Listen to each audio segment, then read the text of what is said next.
One of the most interesting things about Christianity is that its central claim can be investigated. If the body of Jesus was not resurrected from the dead, then Christianity is false. Even more interesting is that the Bible itself points this out. In 1 Corinthians 15, verses 12 through 19, Paul says that if Christ was not raised from the dead, then our faith is worthless, that we're liars, and that our sins have not been paid for. The reason the resurrection is so important to the case for Christianity is that if it is true, it confirms the teaching of Jesus as having the authority of God. The teaching of Jesus is often about his own identity, not just ethical or moral issues. At stake is the ability to know who Jesus is and how we should respond to him. The basic question to be answered is this: what's the best explanation for what happened 3 days after the execution of Jesus? We'll take a look at 8 options, including swoon theory, twin theory, hallucination, the wrong tomb, stolen body, legend, the Quranic account, and the biblical account of the resurrection. But before we can look at these theories, we must first define what resurrection is and what facts need to be accounted for by any explanation. The first thing to remember when assessing these explanations is that resurrection is not resuscitation.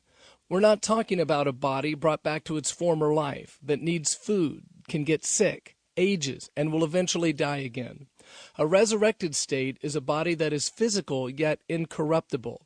It cannot die, age, or become ill. The second thing to remember is the facts that must be explained.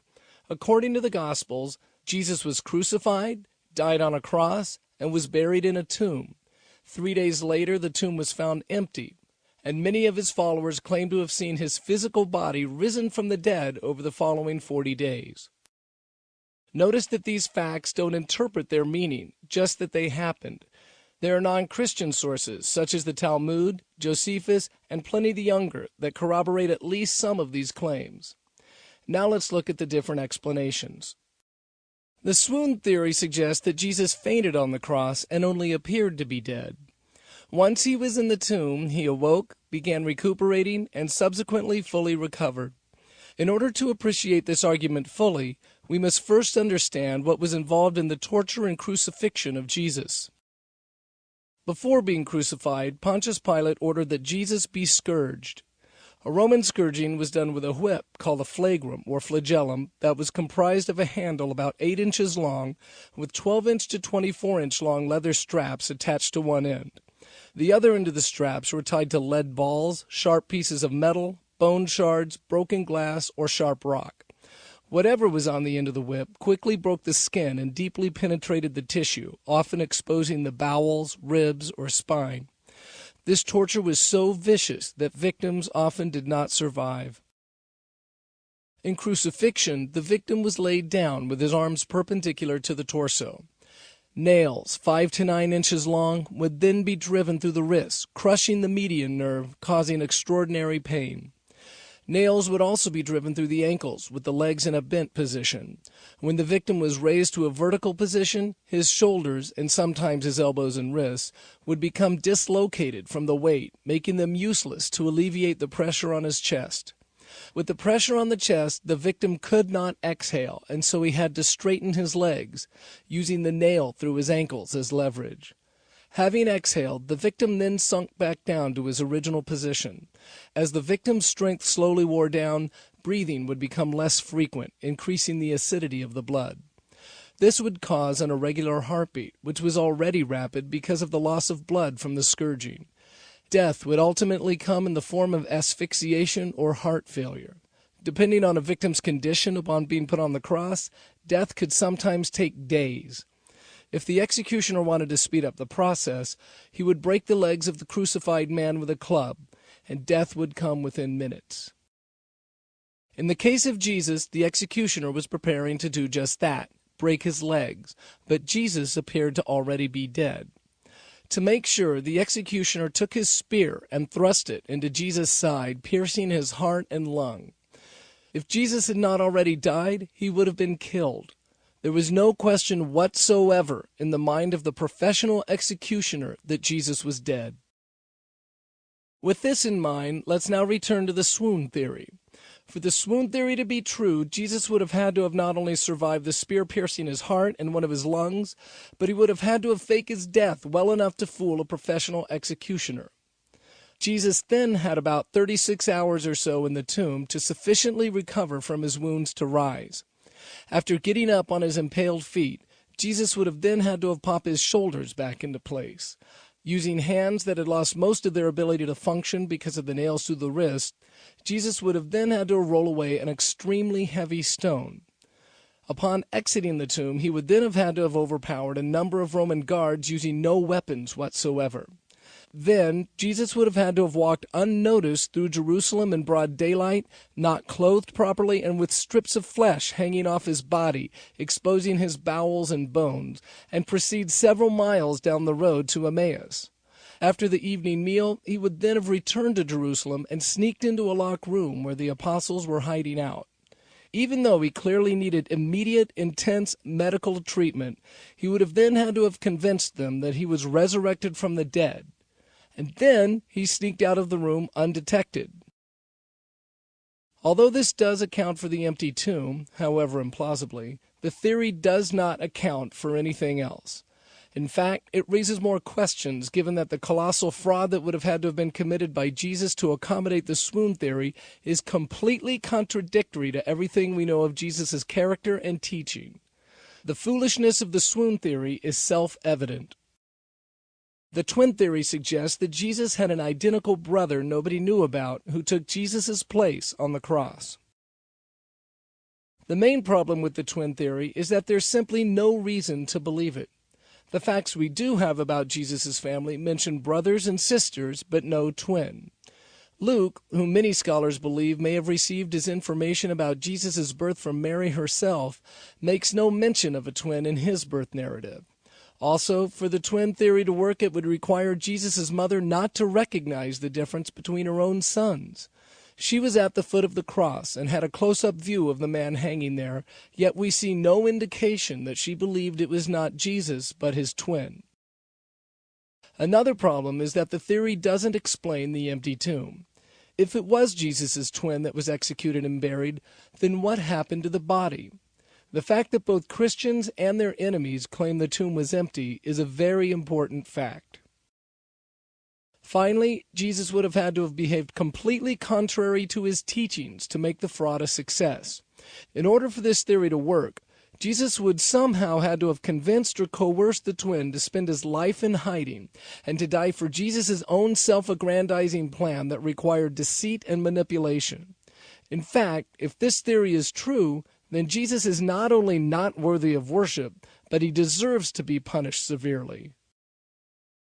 The hallucination theory says that in the midst of their profound grief, the disciples and other followers of Jesus experienced hallucinations in which they saw him raised from the dead.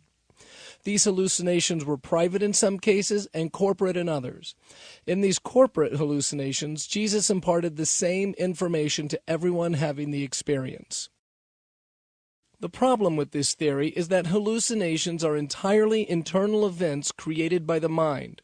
The mind is not witnessing a strange event in the real world that it then struggles to interpret. The possibility of several different people having the exact same hallucination in the exact same way at the exact same time is extremely unlikely, to say the least, let alone 12 or even 500 people at once. And like the swoon theory, the hallucination theory also has the problem of the empty tomb. Thus, there is no reason to take the hallucination theory seriously. The wrong tomb theory states that the followers of Jesus discovered the tomb to be empty because they went to the wrong tomb. This theory has a number of problems. First, Mary Magdalene and the other Mary were at the tomb when Jesus was buried, so they knew which tomb to go to. Second, as if they needed a landmark, Pilate placed a number of Roman soldiers outside the tomb to prevent the body's theft. Third, as mentioned above, even enemies of Christianity said the tomb was empty. Again, we find a theory for which there is no evidence and therefore no reason to believe. The stolen body theory says that Jesus' followers stole his body from the tomb. This particular theory has a great advantage over all other non-resurrection theories. It's the only alternative theory that dates from the 1st century. this theory is actually recorded by the Bible itself, as well as by Jewish tradition, such as the Toledoth Jesu. The weakness of the stolen body theory is that it doesn't account for the behavior of the disciples.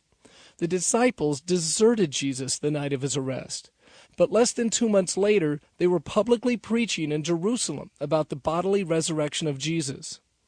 It seems odd that if these cowards stole the body, they would then, within a matter of weeks, turn around and proclaim the resurrection of Jesus so forcefully and with such uniform passion and commitment. But the apostles were so committed to the story of the resurrection of Jesus that most likely all of them, with the exception of John, paid for the claim with their lives by dying martyrs' deaths. The point is that these men scattered around the known world for the sole reason of proclaiming the physical, historical resurrection of Jesus. For the stolen body theory to be true, we would have to believe that these 11 cowardly men overpowered a number of Roman soldiers guarding the tomb, disposed of Jesus' body, and fabricated a story that they all fanatically stuck to, even as they were being crucified, stoned, scourged, beheaded, thrown from buildings, and flayed. Not only that, but they did it for no personal gain whatsoever. The lives of the 11 apostles show absolutely no motive for stealing the body or perpetrating the lie of Jesus' resurrection. There was no prospect of riches in holding to the story, and they were far more infamous than famous. It's true that many martyrs have died for something that was a lie, but no one dies for a story that they made up and know to be a lie. Yet none of the disciples tried to escape execution by admitting to making up the story. The legend theory states that Jesus' burial, the discovery of the empty tomb, and the resurrection appearances are stories devised by the apostles to embody the teachings of Jesus. But if they did invent this story, why would they include so many claims that could be investigated? And why would they make these claims in the one city where they could be investigated and where so many witnesses could refute them? If the plan was to spread a legend, why not base the operation out of Galilee, where the facts couldn't be checked so easily? But perhaps an even bigger problem for this theory is the discovery of the empty tomb by women. In first-century Palestine, women were considered untrustworthy and were not even allowed to testify in a court of law. If the legend was to be convincing, why would the apostles make the discovery of the empty tomb made by witnesses who would not be believed? Why not say it was discovered by one of the leaders, like Peter or John? A variation of the legend theory says enthusiastic followers of Jesus other than the apostles began to tell exaggerated tales of his deeds that developed over the years into the story we now know. The first problem with this version is the ever-present problem of the empty tomb being attested to very early on by enemies of Christianity. The second is the behavior of the apostles that was mentioned earlier. The third is that the apostles would have corrected errors in the false teaching about Jesus. In fact, this is exactly why some of the New Testament books were written, to combat false teachings about Jesus. The New Testament is not the only sacred book that gives an account of the resurrection. The Quran, Islam's holy scripture, tells of the arrest, crucifixion, and resurrection, but it differs significantly from the biblical account. Islam teaches that Jesus never died, but was assumed into heaven. There are a couple of variations explaining how this happened. One version has the soul of Jesus departing from the body before the torture and execution. Jesus was assumed into heaven, but his soulless body was left on earth to be tortured. Another, more popular tradition explains that Judas, unbeknownst to the disciples, made his way to Jesus' prison cell and took Jesus' place, allowing Jesus to escape. God then made Judas to look and sound like Jesus. Thus, the executioners of Jesus only thought they had crucified Jesus. The first problem is that the Quran was written almost 600 years after the event it claims to correctly document. Compare that with the New Testament. 1 Corinthians 15, verses 3 through 9, makes claims of Jesus' death by crucifixion, burial, resurrection on the third day, and resurrection sightings that date back within 1 to 3 years of the crucifixion itself. Given the choice between believing an account 1 to 3 years removed from the event that's confirmed repeatedly by eyewitnesses and an account 700 years removed from the event that has no corroboration, the burden is very heavily placed on the latter. The problem is even worse for the second variation because it's based on the Gospel of Barnabas, which was written as late as the Middle Ages. This version also includes the disciple stealing the body, which we saw earlier is very problematic. The biblical account of what happened the Sunday after Jesus' execution is supported by the arguments against the theories already mentioned. Points such as the empty tomb being affirmed by first-century enemies of Christianity, the discovery of the empty tomb by witnesses that wouldn't be allowed in court, and the radical change in the behavior of the disciples speak to the truthfulness of the biblical account. In addition, we have to account for the conversion of Saul of Tarsus to the Apostle Paul. Saul was a Pharisee trained by one of the most eminent rabbis of his day. He also persecuted Christians and was on the road to Damascus to do just that when he became one instead. Something happened that turned his world in the opposite direction. Instead of persecuting Christians, he became the greatest missionary who ever lived. It cost him dearly to make his case that Jesus is the Son of God. He was frequently beaten, jailed, flogged, was shipwrecked several times, and ultimately was beheaded. He forfeited his position of privilege as a Pharisee and probably wealth. This radical change in course is best explained by his own account, a real encounter with the risen Jesus. The resurrection of Jesus Christ from the dead is the best explanation of the events on the Sunday after the execution of Jesus. All other explanations fall short in accounting for the evidence we have. They make claims that aren't supported by the evidence, and they lack explanatory power.